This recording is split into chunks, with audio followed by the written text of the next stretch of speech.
Bismillahirrahmanirrahim. Assalamualaikum warahmatullahi wabarakatuh. Selamat siang anak-anakku yang kusayangi. Gimana kabarnya pada siang hari ini? Mudah-mudahan semua selalu sehat dan dilindungi oleh Allah. Amin. Amin ya rabbal alamin.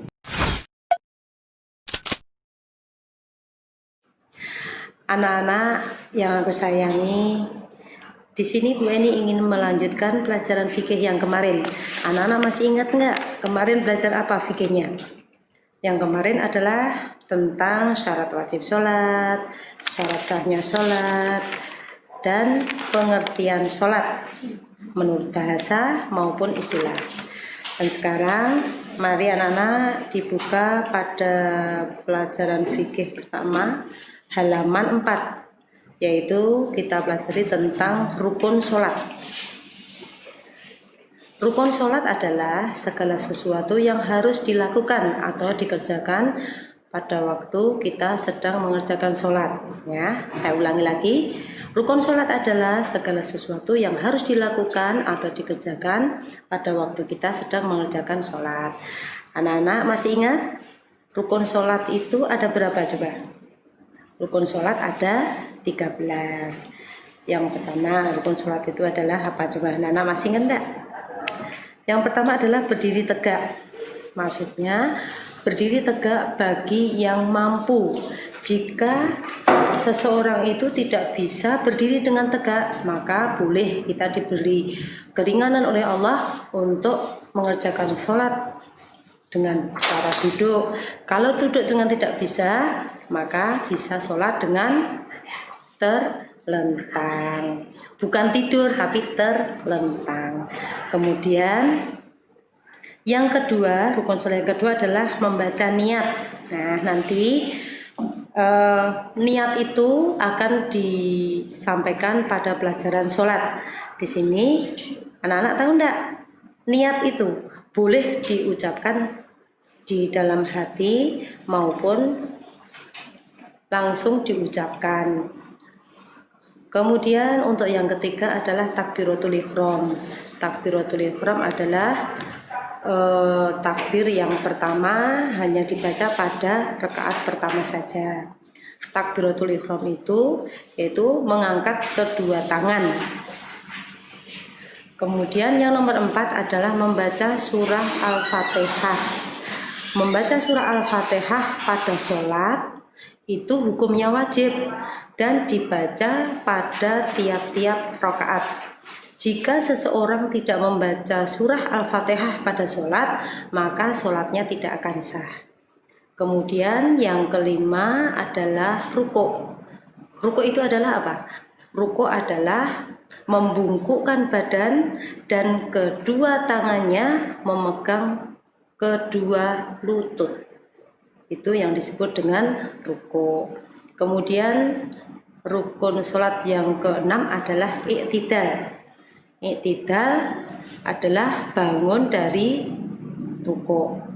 Kemudian nomor 7 adalah sujud 2 kali. Yang ke-8 duduk di antara 2 sujud. Yang ke-9 adalah duduk tasyahud akhir. Nomor 10 adalah membaca bacaan tasyahud akhir. Yang nomor 11 adalah membaca sholawat atas Nabi Muhammad Shallallahu Alaihi Wasallam. Dan semuanya itu tadi dikerjakan dengan cara tumak ninah. Apa artinya tumak ninah? Tumak ninah artinya berhenti sejenak. Kemudian rukun sholat yang ke-12 adalah membaca salam. Salam pertama menengok ke arah kanan dan salam yang kedua adalah menengok ke arah kiri. Inilah akhir daripada sholat atau kegiatan sholat. Untuk yang ke-13 atau yang terakhir adalah tertib. Apa artinya tertib anak-anak? Tertib adalah berurutan. Maksudnya dikerjakan dengan urut, tidak boleh dibolak-balik. Nomor 1 menjadi nomor 8 atau nomor 8 menjadi nomor 1 tidak boleh. Semuanya harus dikerjakan dengan urut. Itulah yang disebut dengan rukun sholat.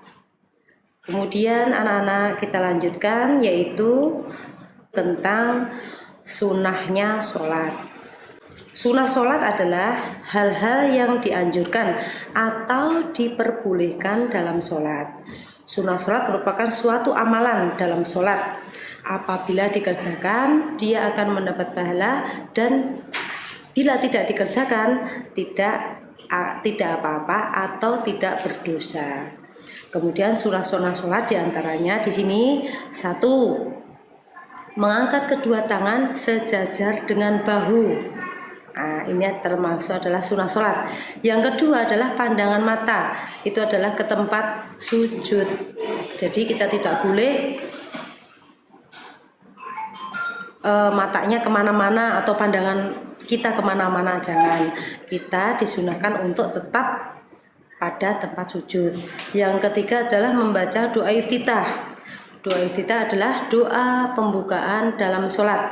Dan di sini jika anak-anak tidak membaca doa iftitah pada rakaat pertama, tidak apa-apa, tapi sebaiknya anak-anak harus tetap mengerjakan agar pahala kita menjadi bertambah banyak. Kemudian nomor 4 adalah membaca tasbih ketika ruku dan sujud. Nomor 5 adalah membaca salam yang kedua. Kalau membaca salam yang pertama hukumnya wajib, tapi kalau yang kedua hukumnya adalah sunnah. Yang keenam adalah membaca tasyahud awal.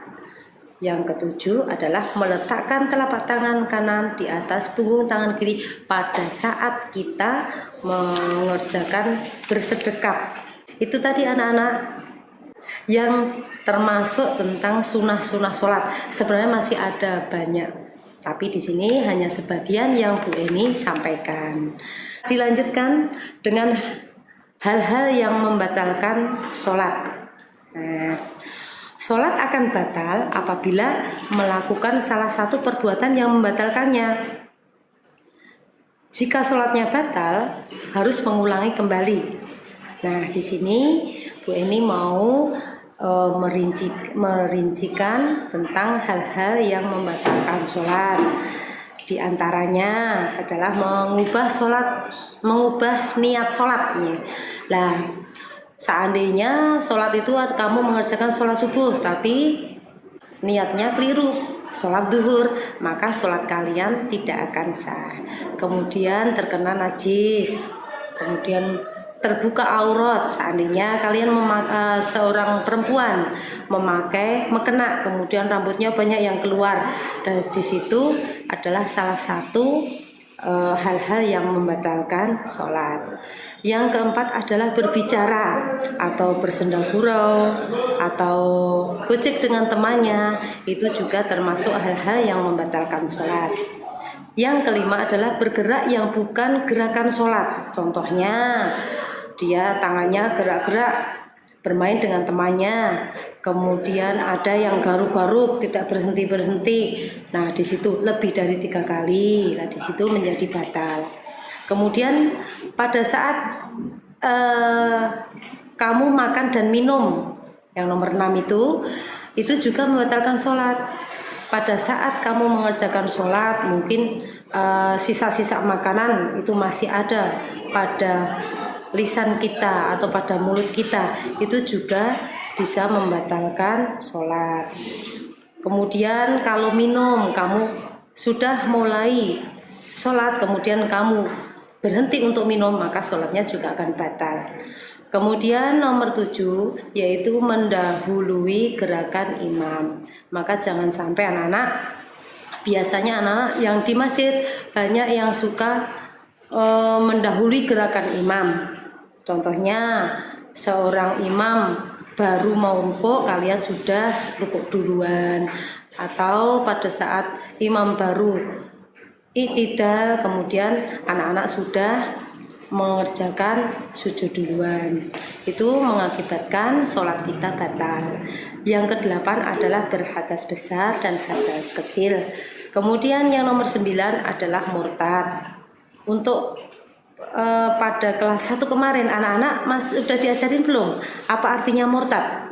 Sekarang Bu Eni ingatkan lagi, yang disebut dengan murtad adalah keluar dari agama Islam. Di situ orang yang keluar dari agama Islam maka sholat mereka akan batal.